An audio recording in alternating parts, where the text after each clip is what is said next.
किसी भी डिसिप्लिन या सब्जेक्ट की स्टडी की शुरुआत होती है उसके डेफिनेशन के साथ, और इकोनॉमिक्स कोई एक्सेप्शन अपवाद नहीं है।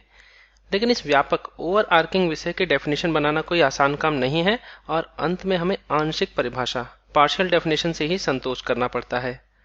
अलग अलग इकोनॉमिस्ट ने इस विषय को अलग अलग दृष्टिकोण पर्सपेक्टिव से देखा और इसके लिए अलग अलग डेफिनेशंस बनाई, लेकिन अधिकांश परिभाषाएं या तो बहुत संकीर्ण नैरो थी या आम आदमी की समझ से बाहर थीं। लेकिन फाइनली अगर किसी सब्जेक्ट की स्टडी करना ही हो तो उसकी कोई ना कोई वर्किंग डेफिनेशन पर सहमत होना ही होगा। लेकिन इसकी वर्किंग डेफिनेशन जानने से पहले हमें ये दो हाईली अक्लेम्ड अटेम्प्ट्स देखने ही चाहिए। Economics is the study of how society use scarce resources to produce valuable commodities and distribute them among different people. ये सैमुअलसन ने कहा है, उनकी कोट है। डेफिनेशन के अनुसार इकोनॉमिक्स के दो की आइडियाज हैं।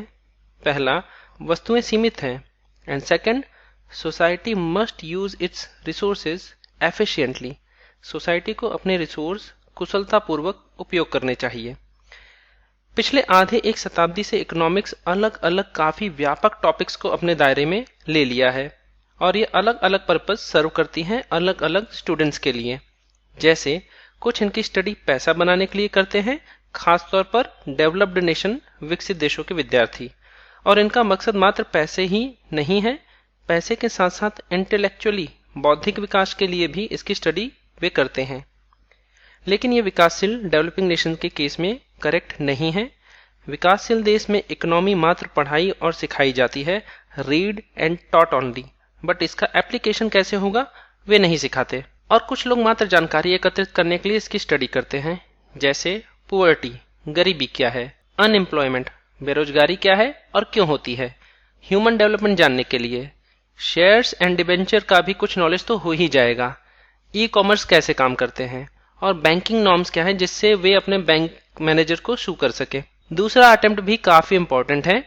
Economics studies how individuals, firms, government, other organizations within our society make choices and how these choices determine society's use of its resources. Human life depend करती है मटेरियल के उपभोग कंजम्पशन पर, जो पृथ्वी से मिलने वाले रिसोर्स से बने हैं या मिलते हैं।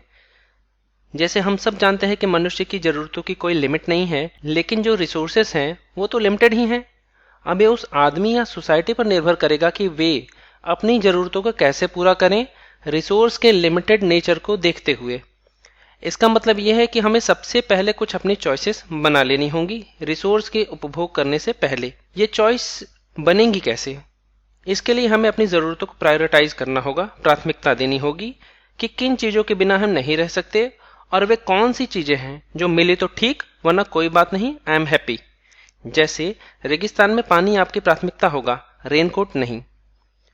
इकोनॉमिक्स इन्हीं चीजों की स्टडी करता है कि कोई भी व्यक्ति, सोसाइटी, गवर्नमेंट अपनी चॉइसेस को कैसे प्राथमिकता देते हैं, प्रायोरिटाइज करते हैं। इस तरह की चॉइसेस बनाना ये एक आर्ट के साथ साथ साइंस भी है, क्योंकि जैसे जैसे टाइम चेंज होता है हमारी जरूरतें चेंज होती हैं और हमारी जरूरतें स्पेस या जगह बदलने पर भी चेंज होती हैं।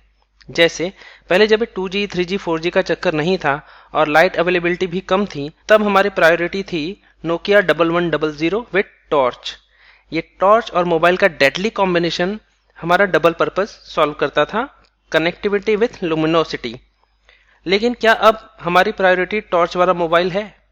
नहीं, अब हम डेटा हंग्री हो गए हैं और रिलायंस जियो ने तो डेटा यूजेस में रेवोल्यूशन ही ला दिया। दूसरा केस है जब जगह बदलती है तब हमारी चॉइसेस भी बदल जाती हैं। जैसे रेगिस्तान में आपकी प्राथमिकता क्या होगी, वाटर बॉटल या रेनकोट? Obviously water bottle. और हो सकता है कि चेरापूंजी में जहां काफी बारिश होती है वहां आपकी प्राथमिकता रेनकोट हो। इसलिए इकोनॉमी को हम an exercise in the space time continuum भी कह सकते हैं। दरअसल इकोनॉमी ये डील करता है ह्यूमन बीइंग से, और ये जो ह्यूमन सब्जेक्ट है ना वो काफी डायनेमिक है और इसे समझना इतना आसान नहीं है, चाहे कितने भी मेडल्स आपने इकोनॉमिक्स में ले रखे हों।